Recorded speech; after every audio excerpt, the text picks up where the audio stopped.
Assalamualaikum warahmatullahi wabarakatuh. Kami dari kelompok 7 ingin memaparkan materi yang kami cari tentang PMI Banjarmasin temukan darah terkontaminasi. Pertama-tama perkenalkan, nama saya Diva Afrilia Mokotoloi sebagai moderator dan rekan-rekan saya Siti Sia sebagai pemateri, Saya Ayunanda Putri sebagai pemateri, dan saya Salma Alif Fawzia sebagai pemateri. Kita masuk di pembahasannya, yaitu Banjarmasin menemukan darah yang terkontaminasi.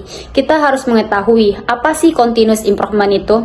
Continuous improvement adalah pendekatan sistematis yang bertujuan untuk meningkatkan kinerja secara berkelanjutan. Konsep ini seringkali dihubungkan dengan filosofi Kaizen yang berasal dari Jepang, yang berarti perbaikan berkelanjutan, dan tekanan bahwa setiap aspek dalam organisasi, terutama PMI, dapat diperbaiki.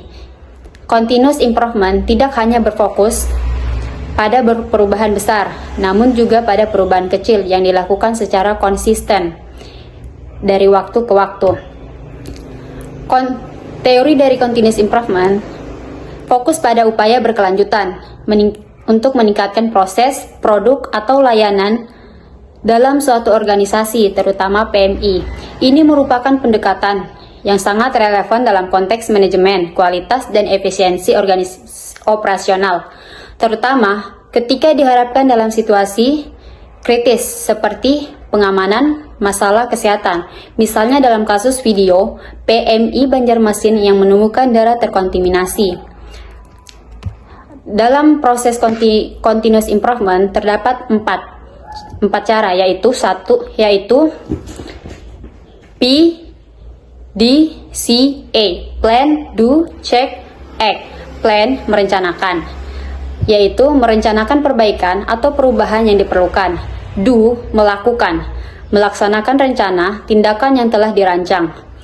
Check, pemeriksaan, yaitu mengevaluasi hasil dari langkah do tadi. Act, tindak, melakukan tindakan lanjut berdasarkan hasil evaluasi dari poin cek tadi. Topik permasalahan kelompok kami yaitu PMI Banjarmasin temukan darah terkontaminasi. Tema apa sih yang kelompok kami dapatkan dalam video dan berita tersebut? Dalam video dan berita mengenai PMI Banjarmasin yang menemukan darah terkontaminasi, tema utama yang dapat diidentifikasi adalah keamanan dan kesehatan dalam transfusi darah. Video ini menyoroti hasil pemeriksaan laboratorium yang menunjukkan bahwa sejumlah darah yang ditransfusikan oleh pendonor terindikasi mengandung penyakit menular berbahaya. Setiap tahunnya, sekitar 1.000 kantong darah di Banjarmasin dinyatakan terkontaminasi, yang menimbulkan kekhawatiran serius terhadap kesehatan penerima transfusi. Topik permasalahan kami yaitu PMI Banjarmasin temukan darah terkontaminasi. Apakah yang terjadi atau dilakukan oleh unit PMI dalam upaya menjaga mutu pelayanan darah? Pada kasus PMI Banjarmasin yang menemukan darah terkontaminasi, beberapa telah dilakukan atau direncanakan untuk menjaga mutu pelayanan darah. 1. Musnahan darah kontaminasi. Seluruh darah dalam kantong yang terindikasi mengandung penyakit menular berbahaya yang dihancurkan secara langsung untuk mencegah penyebaran penyakit lebih lanjut. 2. Perbaikan protokol pengujian. Untuk mencegah kejadian seperti itu di masa depan, PMI harus memperbaiki protokol pengujian darah dengan cara lebih ketat dan akurat. Hal ini termasuk melakukan tes tambahan pada setiap sampel darah sebelum disimpan atau digunakan untuk transfusi. 3. Edukasi donor. Meningkatkan kesadaran bagi para donatur tentang pentingnya menjaga kualitas mereka sendiri.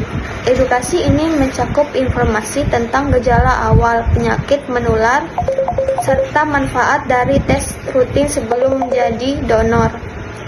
4. Mengoptimalkan sistem screening, menggunakan teknologi canggih dan metode screening yang lebih sensitif untuk mendeteksi adanya infeksi pada darah. Ini membantu dalam deteksi dini kontaminasi sehingga langkah-langkah pencegahan dapat diambil tepat waktu.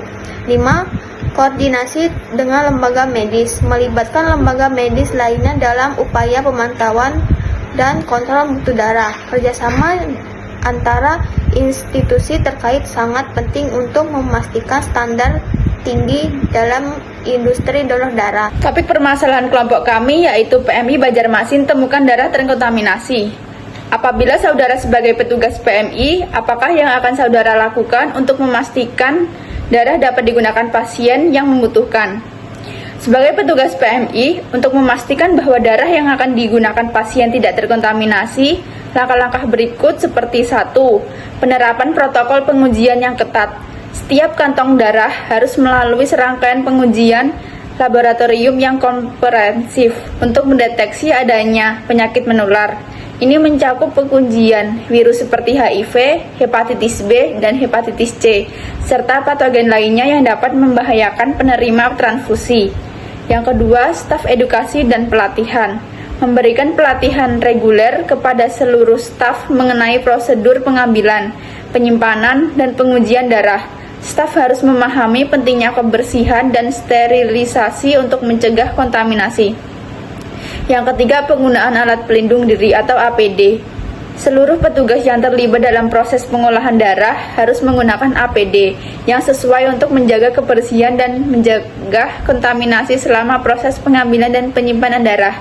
Yang keempat, pemantauan kualitas lingkungan. Mencerminkan bahwa ruang pengolahan darah memenuhi standar kebersihan dan kualitas udara yang ditetapkan. Ini termasuk pemantauan rutin terhadap kondisi lingkungan di area donor dan penyimpanan darah. 5. Memusnahkan darah yang terindikasi kontaminasi. Jika ditemukan darah yang terkontaminasi, tindakan segera dilakukan dengan memindahkan kantong darah tersebut untuk mencegah penggunaan pada pasien. 6. Kesadaran publik. Mengedukasi masyarakat tentang pentingnya donor darah yang aman dan bagaimana mereka dapat berkontribusi terhadap kesehatan melalui masyarakat yang bertanggung jawab. Dengan langkah-langkah ini, PMI berkomitmen untuk menjaga kualitas layanan darah dan memastikan keselamatan pasien yang membutuhkan transfusi.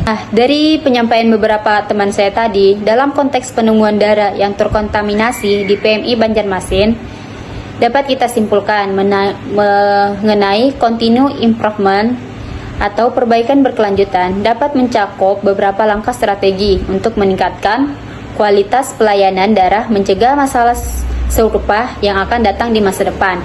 Berikut beberapa poin yang penting yang bisa kita jadikan kesimpulan, yaitu 1. Evaluasi proses pengujian. PMI Banjarmasin perlu melakukan evaluasi menyeluruh terhadap prosedur pengujian darah yang ada. Hal ini termasuk perbaruan teknologi dan metode pengujian untuk memastikan bahwa semua darah yang disimpan dan ditransfusikan telah melalui pemeriksaan yang ketat dan akurat. 2. Peningkatan staf pelatihan. Mengadakan pelatihan rutin bagi staf mengenai protokol keamanan dan kebersihan dalam pengambilan, penyimpanan, dan pengujian darah. Edukasi ini bertujuan untuk meningkatkan kesadaran akan pentingnya menjaga standar tinggi dalam setiap langkah proses. 3. Penguatan kerjasama dengan rumah sakit. Membangun kemitraan yang lebih kuat dengan rumah sakit dan lembaga kesehatan lainnya untuk meningkatkan donor darah yang aman, serta berbagai informasi mengenai kasus kontaminasi yang mungkin terjadi. 4. Manajemen kualitas. Mengimplementasikan sistem manajemen kualitas yang fokus pada perbaikan berkelanjutan atau continuous improvement dalam semua aspek layanan darah, mulai dari donor darah hingga transfusi dan pendonor untuk meningkatkan proses. 5. Edukasi masyarakat. Melakukan kampanye edukasi kepada masyarakat tentang pentingnya donor darah yang aman, sebagaimana mereka dapat berkontribusi dalam menjaga darah yang didonorkan. Langkah-langkah tadi yang saya bacakan ada 5 poin. PMI Banjarmasin dapat berupaya tidak hanya untuk memperbaiki situasi saat ini, tetapi juga untuk mencegah pentingnya masalah serupa di masa depan, sehingga menjamin keselamatan pasien yang membutuhkan transfusi darah yang akan mendatang.